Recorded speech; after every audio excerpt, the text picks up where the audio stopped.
All right, hey everybody, how's it going?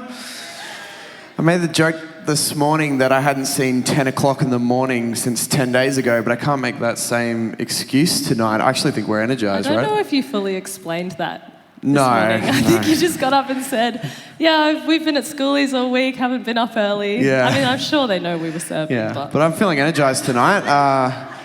Thank you, Sarah.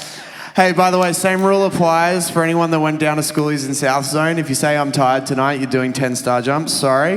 So if you do it in the middle of this interview, I'm going to be so stoked.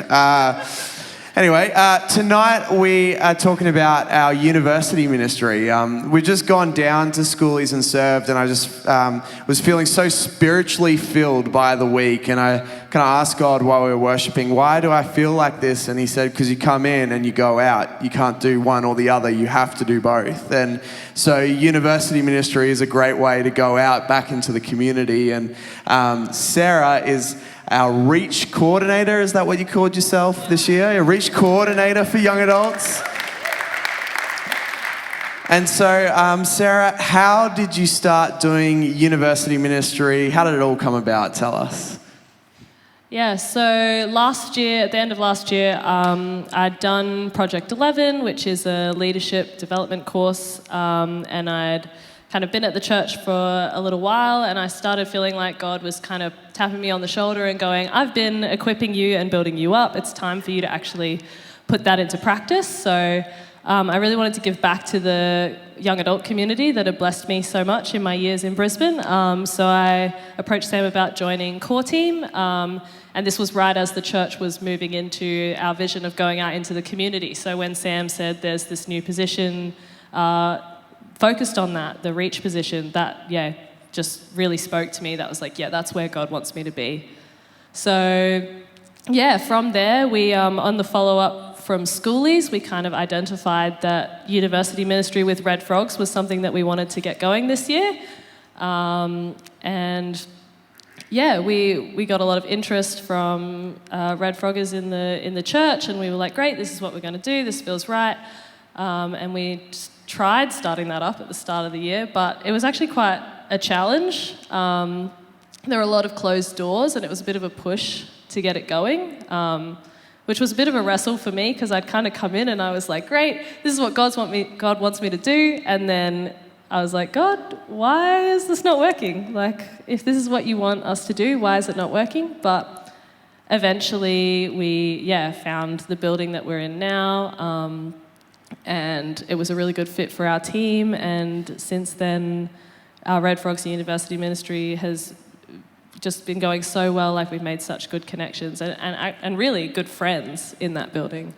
And then also at the start of the year, Josh Sterling approached us and said he felt like, he was feeling called to run Alpha at university at QUT. And so we've done that for both semesters, and that's also been amazing. So between those, that's kind of our university ministry at the moment. So good. Where's Josh Sterling?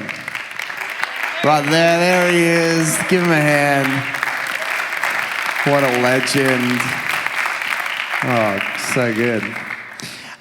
So what does a normal night of uni ministry, Red Frogs in Hurston Uni Lodge look like?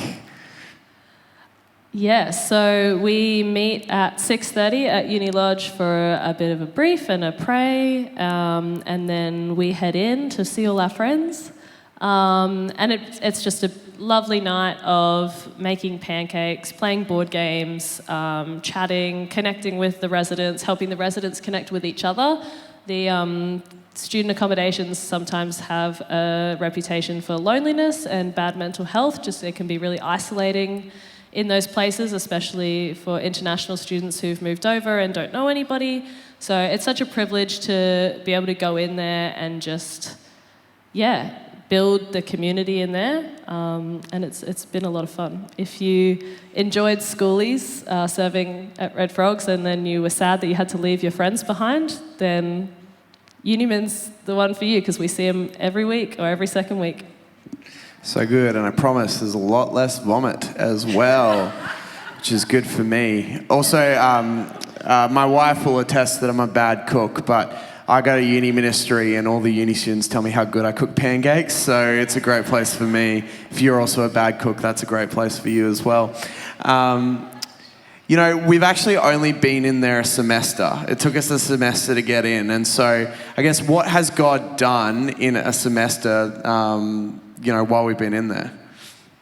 Yeah, he really just took me by surprise, honestly. Like after that first push of feeling like it wasn't getting anywhere, once we kind of got into the building and we kind of pulled our team together, we just kind of decided as a leadership that our goal was to be consistent and just build our team up, and we'll see where it went. And yeah, just the speed at which we made connections and we built that community of amazing people in there.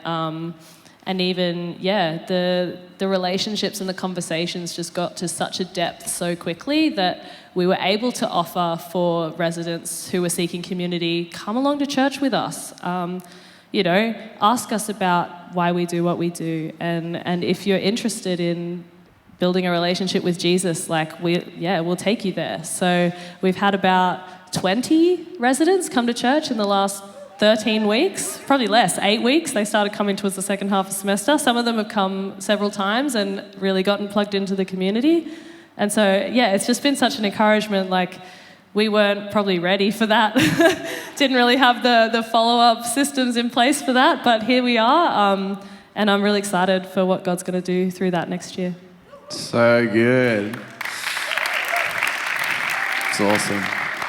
So what are you thankful for? Reflecting on this year then, what are you thankful for? I'm really thankful for God's faithfulness. Just like being able to trust in what he's called us to do and his timing, especially, with frogs and also with schoolies. Just I'm so thankful for the way that I can see God kind of stirring the hearts of young people. Really, there's a generation out there that's so hungry for spirituality and really seeking the bigger questions in life. Alpha has shown us that too. They went through our first semester of Alpha, and a bunch of our regulars came back for the second semester to watch the same videos again, because I think they just appreciated the community and the space to talk about those bigger questions so much. So yeah, it's just super encouraging to see that hunger coming up, and it's super encouraging to see like a room full of strong young believers who are answering that call and are ready to go out for that harvest. So good. You know, we actually got the opportunity to, with another church, do an Easter service next year at QUT as well, and just seeing doors open up in unis. And so I just want to encourage you, if you are in uni, it is your mission field. It is your place. And so come and talk to Sarah, come and talk to any of the uni teams that go in, because, God is doing some awesome stuff, and I think we should give God glory for that. So let's give God glory, give him a hand. Thanks, guys.